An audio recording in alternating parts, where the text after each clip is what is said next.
السلام علیکم۔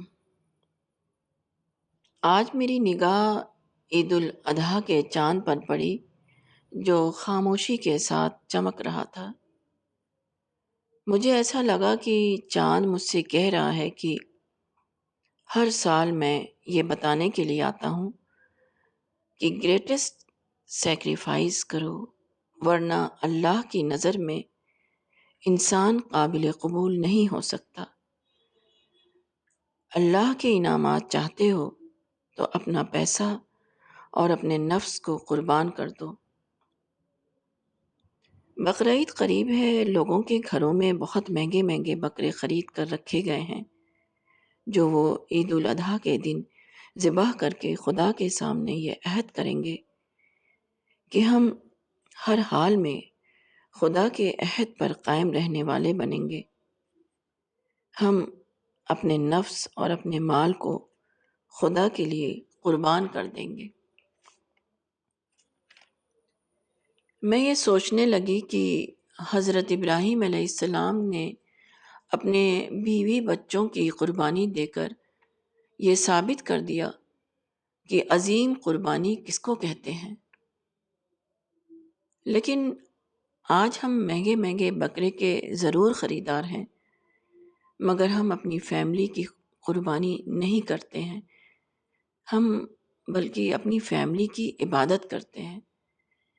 ہم فیملی کے لیے زندگی جیتے ہیں، ہم خدا کے لیے سیکریفائس نہیں کرتے بلکہ ہم فیملی کے لیے سیکریفائس کرتے ہیں۔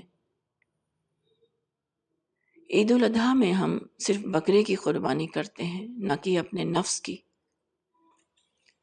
حالات یہ ہیں کہ ہم اپنے نفس کی اس قدر عبادت کرتے ہیں کہ اپنے اور اپنی فیملی پر ہلکی سی تنقید یا صحیح بات بھی ہم برداشت نہیں کر سکتے۔